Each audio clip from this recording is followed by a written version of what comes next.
la fête nationale était le 17 décembre au Bhoutan. Et comment se vit cette fête nationale? Que font les gens? Alors les gens, le 17 décembre, c'est une date fatidique, car c'est la fin de l'école, c'est les grandes vacances qui commencent jusqu'à fin février.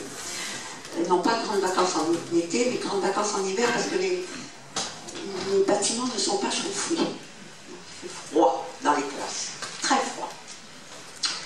Moi je fais des cours avec des gants et un parka. Donc il fait sec dans les classes. Voilà. Donc on donne les grandes vacances en hiver. Donc ça c'est une date butoir, c'est la fin des examens, mais c'est aussi la fête nationale. Et alors les gens sont très fiers de la fête nationale.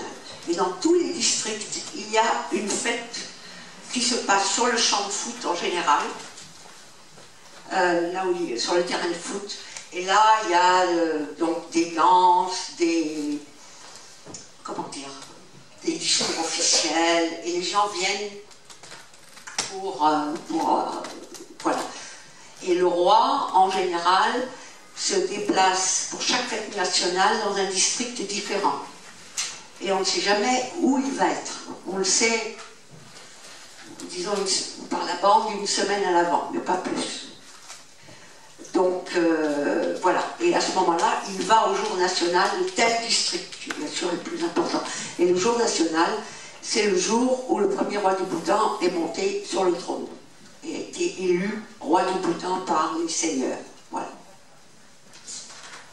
Oui. Il y a mixité dans les écoles ou est-ce que les filles sont d'un côté et les garçons de l'autre? Pas du tout, les filles et les garçons sont ensemble. Au Bhoutan, la mixité, enfin, est totale.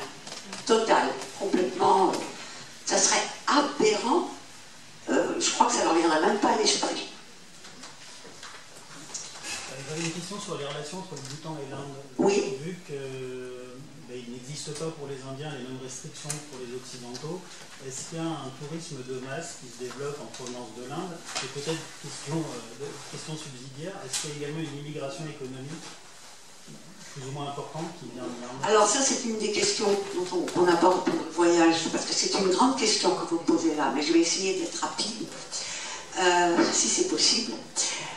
Les Indiens peuvent venir au Bhoutan, pas dans les mêmes conditions que les Occidentaux, les Japonais ou les Thaïs, c'est des conditions différentes, mais il leur faut un laissez-passer.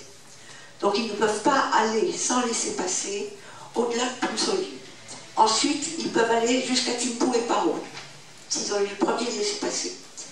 Et ensuite, s'ils désirent se rendre Tongsa, Bumtang, il leur fait un autre laissez-passer qu'ils demandent au département de l'immigration. Donc c'est très restrictif aussi pour eux. Alors nous avons depuis 3 ans une sorte de tourisme élitiste quand même, très important, c'est normal, étant donné la classe moyenne en Inde, c'est normal, au Bhoutan.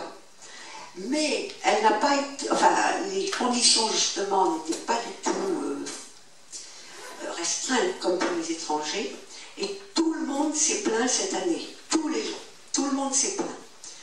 Les gens dans les boutiques, les hôteliers, tout le monde. Donc maintenant, la grande question, c'est est-ce que les Indiens vont devoir venir via une agence de voyage? Et ils semblent se décider pour oui.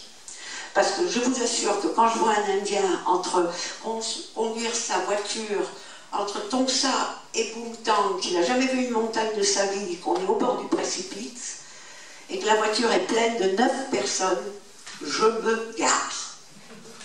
Parce qu'ils n'ont absolument pas les réflexes de montagne. Donc au moins, ce qu'on demande, c'est une voiture avec chauffeur, qu'ils sont obligés de prendre une voiture avec chauffeur. Voilà. Donc ça, c'est pour les Indiens. En ce qui concerne l'immigration de l'Inde, il n'y a pas d'autorisation pour les Indiens d'immigrer au Bhoutan. Mais si le Bhoutan importe énormément de sa main-d'œuvre non qualifiée pour la construction de l'Inde, en particulier de l'état le plus misérable de l'Inde, qui est le Bihar, qui n'est pas très loin, et ce sont toujours les mêmes qui viennent, les mêmes villages. Et alors là, c'est soumis à un système de contrôle extrêmement strict, c'est-à-dire, vous êtes le propriétaire de la maison ou de la construction, et vous demandez d'importer 6 travailleurs indiens. D'accord? Vous le demandez au département de l'immigration. Il accepte ou il n'accepte pas. Une fois que si c'est accepté, les gens peuvent venir 6 mois maximum. Ils ont un permis de travail et ensuite ils rendent, ils ont le droit à être, Dieu merci, à être renouvelés pour 2 ans. C'est 2 ans maximum. Au bout de 2 ans, ils doivent partir. Donc ils doivent rendre leur permis à la sortie et c'est extrêmement contrôlé. Tout est informatisé maintenant. L'immigration est entièrement informatisée, donc il n'y a aucun moyen d'échapper. Et donc il n'y a pas. Et puis ce que veulent les gens, les Indiens qui viennent travailler, c'est rentrer chez eux, se construire une maison en dur avec l'argent qu'ils ont gagné au bout de temps. Donc ils veulent retrouver leur famille. Ils ont tout un système pour faire parvenir l'argent en Inde. Donc voilà, il n'y a pas d'immigration. L'immigration indienne est purement économique et temporaire. Est-ce que c'est la même chose avec la Chine? La Chine, il n'y a pas de relation diplomatique. Non. Là, c'est le sujet d'une conférence pendant le voyage. Parce que là, je peux là aussi en raconter beaucoup. Est-ce qu'il y a d'autres questions? Quelle est la langue qu'on parle? Alors, la langue au Bhoutan, il y a 2 langues principales qui sont enseignées à l'école, automatiquement, dès le primaire. C'est l'anglais et le dzongkha, qui est la langue nationale, qui est une langue qui s'apparente au tibétain du centre, comme par exemple le français et l'italien, en gros. Et puis après, le Bhoutan est aussi, pour les linguistes, un endroit extraordinaire, car sur cette petite superficie, il y a 19 langues. Et je ne parle pas de dialecte, je parle d'une langue qu'on ne se comprend pas mutuellement.